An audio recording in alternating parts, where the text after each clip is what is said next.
এপিসোডটির শুরুতেই আমরা দেখতে পাই লিনাই আর জিয়াংজিং এর নাইফ সিজিং কম্পিটিশনের একটা বোর্ড লিনাইয়ের দিকে যায়, অন্য একটা বোর্ড জিয়াংজিং এর দিকে যায়। বাকি আরেকটা বোর্ড যেটা কিউক্যাং এর বড় বোন দেওয়ার কথা ছিল, তখন আমরা দেখতে পাই কিউক্যাং এর বড় বোন জিয়াংজিং এর বড় ভাইয়ের সাথে হাতে হাত মিলায় জিয়াংজিংকে হারানোর জন্য। তার পরিবারের অনেক ঋণের বোঝা আছে, সেগুলো পরিশোধ করার জন্য জিয়াংজিং এর বড় ভাই তাকে অনেক মোটা অঙ্কের অ্যামাউন্ট দেওয়ার কথা বলে, তার জন্য সে রাজি হয়ে যায়। তখন সে জিয়াংজিং এর বোর্ডটা না দিয়ে লিনাইকে বোর্ডটা দেয়, আর এটা দেখে সবাই অনেকটা অবাক হয়ে যায়। এদিকে জিয়াংজিং নিজের হার স্বীকার করে তার নাইফ লিনাইয়ের হাতে তুলে দেয়, আর তার মাস্টারের নাইফ তাকে দিয়ে বলে, তোমাকে কংগ্রাচুলেশন। লিনাই যেন নিজেকে বিশ্বাসই করতে পারছিল না। সে নিজের হাত নাইফ নেওয়ার দিকে এগিয়ে দিয়ে জিয়াংজিং এর দিকে তাকায়। জিয়াংজিং নাইফ ছেড়ে দিয়ে সেখান থেকে চুপচাপ চলে আসে, কিছুই আর বলে না। লিনাই নির্বাক দৃষ্টিতে তার মাস্টারের নাইফের দিকে তাকিয়ে থাকে। পরের সিনে আমরা দেখতে পাই লিনাই আর কিউক্যাং মাস্টারের রেস্টুরেন্টের সামনে গিয়ে বসে থাকে। তখন একটা এসএমএস দেখতে পায় তারা জিতে গিয়েছে। লিনাই উঠে দাঁড়িয়ে বলে, আমি রেস্টুরেন্ট খুলতে যাচ্ছি, তুমি এসো। তখন সে মাস্টারের কথা মনে করতে থাকে আর মনে মনে বলে, মাস্টার, আমি আমার লক্ষ্য খুঁজে পেয়েছি। আমি আপনাকে কথা দিচ্ছি, এখন থেকে আমি আমার লক্ষ্যের জন্যই কাজ করব। আপনি আমাকে যে শিক্ষা দিয়েছেন তার জন্য আমি আপনার কাছে সারা জীবন কৃতজ্ঞ থাকব। এদিকে আমরা জিয়াংজিংকে দেখতে পাই, সে তার রেস্টুরেন্টে সবকিছু বন্ধ করে দিয়ে বসে বসে লিনাইয়ের সাথে কাটানো সুন্দর কিছু মুহূর্তের কথা মনে করতে থাকে আর মুচকি মুচকি হাসতে থাকে। তারপর একটা দীর্ঘ নিঃশ্বাস ছাড়ে। তখন সেখানে জ্যাংফে চলে আসে। জ্যাংফেকে দেখে জিয়াংজিং বলেন, তুমি সবার সবকিছু ক্লিয়ার করে পাঠিয়ে দিয়েছো? আমরা তখন দেখতে পাই সে রেস্টুরেন্ট বন্ধ করে দেয়। জ্যাংফে বলে, হ্যাঁ আমি। তারপর নিজের পকেট থেকে একটা ক্রেডিট কার্ড বের করে জ্যাংফের দিকে এগিয়ে দিয়ে বলে, এটা তুমি রাখো। জ্যাংফে তখন মুচকি হেসে বলে, জিয়াংজিং, চুনচেং তোমার একার না। রেস্টুরেন্ট খোঁজা থেকে শুরু করে ডেকোরেশন সব কাজ আমরা দুজনেই করেছি। আমরা দুজনেই জানি লিনের স্কিল কিরকম। সে তোমাকে কখনোই হারাতে পারবে না, সে তার জন্য শর্টকাট নিয়েছে। জিয়াংজিং তখনও সেটা বিশ্বাস করতে চায় না।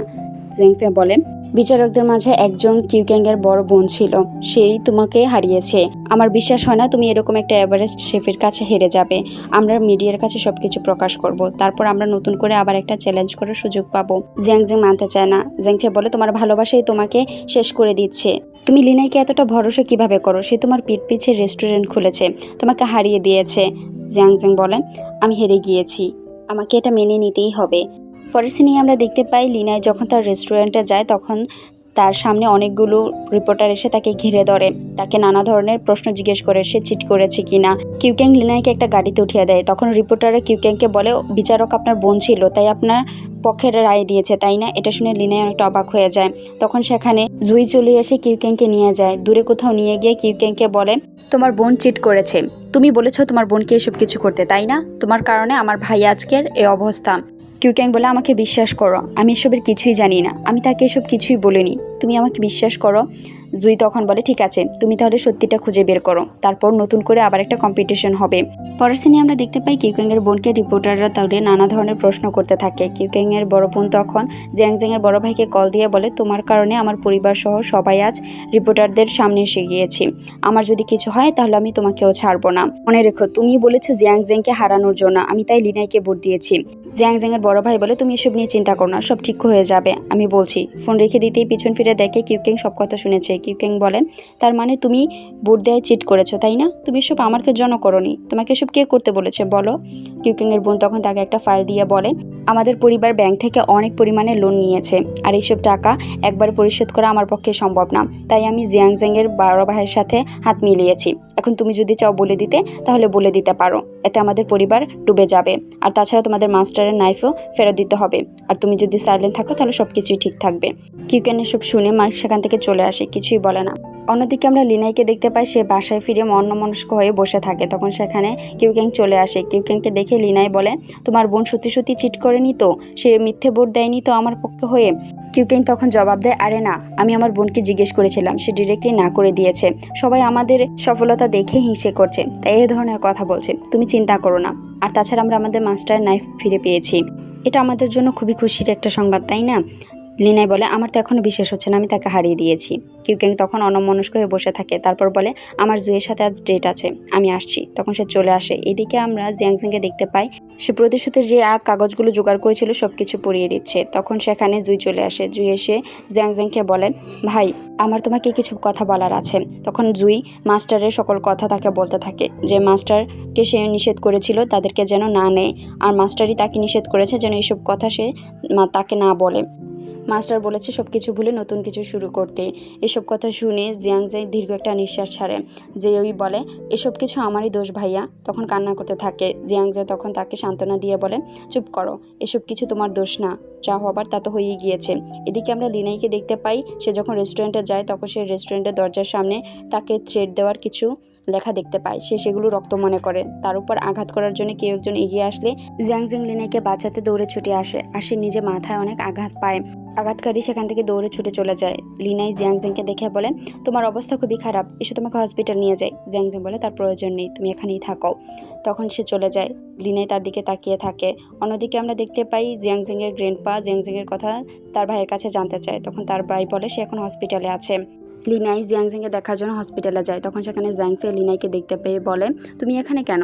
আমার কারণেই তো জিয়াংজাং আজ হসপিটালে ভর্তি। লিনাই তখন বলে, আই এম সরি। জাংফে বলে, তোমার ওই মুখে সরি শব্দটা বলো না, আর তোমাকে দেখলেও আমার এখন ঘৃণা লাগে। এখানে কেন এসেছ? যাই হোক, আচ্ছা তুমি কি জিয়াং ফ্যামিলি আর ইয়ো ফ্যামিলির কাহিনী শুনেছ? লিনাই বলে, হ্যাঁ, জিয়াংজাং আমাকে একবার বলেছিল এটা তার বাবার মিস্টেকের সাথে জড়িয়ে আছে। জাংফে বলে, যদি আমি তোমাকে বলি তার বাবা কোনো মিস্টেকই করেনি তাহলে? লিনাই বলে, তাহলে সত্যি ঘটনাটা কি? জাংফে বলে, সত্যি ঘটনাটা এটা হলো, জিয়াং ফ্যামিলিতে তাদের 2 যমজ সন্তান ছিল। বড় ভাই জিয়াংজের বাবা, সে খুব সহজ সরল আর খুবই ট্যালেন্টেড ছিল। তার পরিবার ছিল খুবই ছোট, সে তার পরিবার নিয়ে খুবই খুশি ছিল। অন্যদিকে তার চাচা ট্যালেন্টেড হওয়ার পাশাপাশি খুবই অহংকারী ছিল। একবার এক নাইফ সিজিংয়ে সে হেরে যায়। তখন তার পরিবারের সম্মান বাঁচানোর জন্য তার গ্র্যান্ডপা তার চাচার জায়গায় তার বাবাকে অপবাদ দিয়ে বাড়ি থেকে বের করে দেয়। জাংফের এ ধরনের কথা শুনে লিনাই বলে, এটা কিভাবে হতে পারে? তার পরিবারের সম্মান বাঁচানোর জন্য সে নিজের সন্তানকেই কিভাবে ত্যাগ করতে পারে? আচ্ছা, জিয়াংজিংয়ের বাবা কিভাবে মারা গিয়েছিল? জিয়াংফে বলে, তার জন্য তোমাকে ইয়াও ফ্যামিলি স্টোরি বলতে হবে। জিয়াংজের বাবা নিজের ট্যালেন্ট আর দক্ষতা দিয়ে নতুন করে একটা রেস্টুরেন্ট খোলে। কিছুদিনের মধ্যেই সেই রেস্টুরেন্টটা অনেক ফেমাস হয়ে যায়, কিন্তু তার কাকার সেটা সহ্য হয়নি। যখন জিয়াংজিং এর বয়স 8 বছর, তার জন্মদিনের দিন, তার কাকা কিছু লোক নিয়ে জিয়াংজিং এর ফ্যামিলিতে আক্রমণ চালায়। তখন তার বাবার হাত কেটে ফেলে দেয়, কারণ তার দাদা তাকে বাড়ি ফিরিয়ে নিয়ে যাওয়ার কথা বলেছিল, কিন্তু তার কাকা সেটা চায়নি। আর এইসব কিছুই জিয়াংজে লুকিয়ে আড়াল থেকে দেখেছিল। তারপরেও সে কাউকে কিছুই বলেনি, কারণ সে নিজের মনের কথা কাউকে প্রকাশ করতে চায় না। কিন্তু অনাথ আশ্রম থেকে সে একটা শিক্ষা পেয়েছে।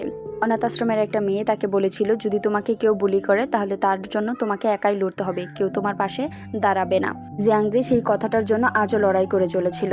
কিন্তু তুমি তাকে কি করলে? বন্ধু বানিয়ে তাকে ধোঁকা দিলে। কিভাবে সে বিশ্বাস করবে যাকে সে এত ভরসা করেছিল, যার কাছ থেকে সে এত অনুপ্রেরণা পেয়েছিল, সেই তাকে ধোঁকা দিয়েছে? এদিকে জিয়াংজে হসপিটাল থেকে বাইরে বের হয়।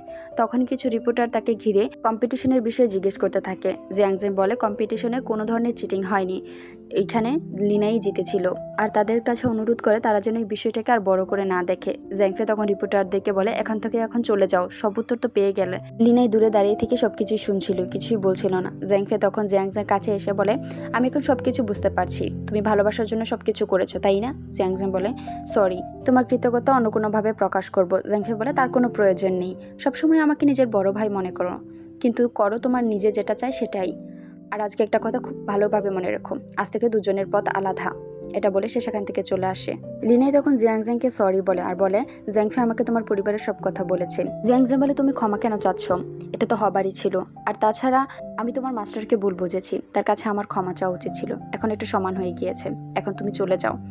তারপর সে সেখান থেকে চলে আসে।